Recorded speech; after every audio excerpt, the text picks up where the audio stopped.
भारतीय चित्रपट सृष्टीत चित्रपटाला हिट बनवण्याची जबाबदारी मुख्य अभिनेत्याच्या खांद्यावर असते, पण काही अभिनेत्रींनी हे चुकीचं सिद्ध केलं आणि स्वतःच्या जोरावर चित्रपट हिट केले। या यादीत अनेक अभिनेत्रींच्या नावाचा समावेश असला तरी येथे आपण बॉलिवूडची क्वीन कंगना रनौत बद्दल बोलणार आहोत। होय, कंगना रनौत ही एक सशक्त अभिनेत्री आहे जिने आपल्या अभिनयाच्या जोरावर असं स्थान मिळवलं आहे की जे मिळवण्याची बऱ्याच लोकांची इच्छा असते। अभिनेत्री कंगनाचा जन्म 23 मार्च 1987 रोजी हिमाचल प्रदेशातील मंडी जिल्ह्यातील सूरजपूर नावाच्या गावात झाला।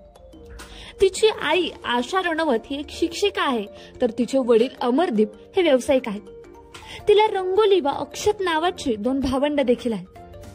कंगनाचे आजोबा भारतीय प्रशासकीय सेवेत अधिकारी होते, तर तिचे पणजोबा सरजू सिंग हे एक आमदार होते।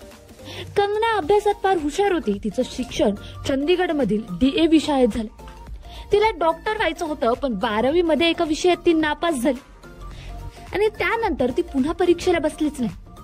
16व्या वर्षी तिने शिक्षण आणि हिमाचल प्रदेश दोन्हीही सोडलं आणि दिल्ली गाठली।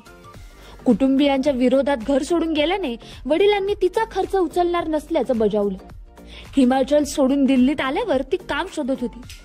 अशातच एलिट मॉडेलिंग एजन्सीला तिचा लुक आवडला आणि त्यांनी तिला मॉडेलिंगचा सल्ला दिला।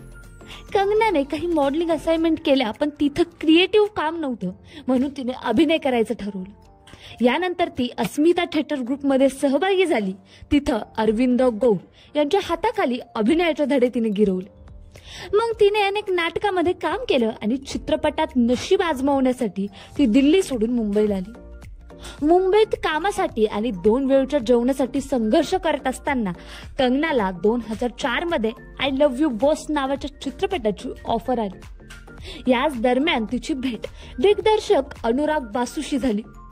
तिने गँगस्टर अ लव्ह स्टोरी सिनेमासाठी ऑडिशन दिली, पण महेश भट्ट यांनी ती लहान असल्याचं कारण देत तिला घेण्यास नकार दिला।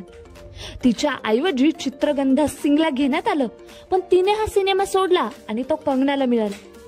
यानंतर तिने आय लव्ह यू बॉस मधून कारता पाय घेतला आणि गँगस्टर मधून चित्रपट सृष्टीत पाऊल ठेवलं। कंगनाच्या पदार्पणाचा चित्रपट हिट झाला आणि तिला खूप लोकप्रियता मिळाली। अवघ्या 19व्या वर्षी चित्रपटात दमदार पदार्पण करणाऱ्या कंगनाने नंतर मागं वळून पाहिलंच नाही। Woh Lamhe, fashion, Raaz the mystery कम्युनिस्ट, वादा रहा असे बरेच बिग बजेट सुपरहिट सिनेमे तिने मधल्या काळात दिले।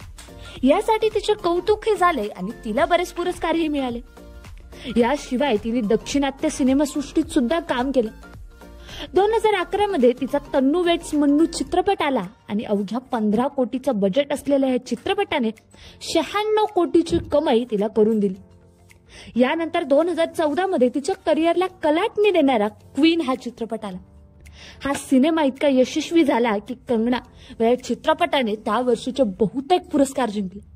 इतकंच नाही तर या सिनेमासाठी तिला सर्वोत्कृष्ट अभिनेत्रीचा राष्ट्रीय पुरस्कार सुद्धा मिळाला आणि यानंतर तिचा तन्नू वेट्स मन्नू रिटर्न्स प्रेक्षकाच्या भेटीला आला आणि या चित्रपटालाही पहिल्या भागाप्रमाणेच खूप प्रतिसाद मिळाला।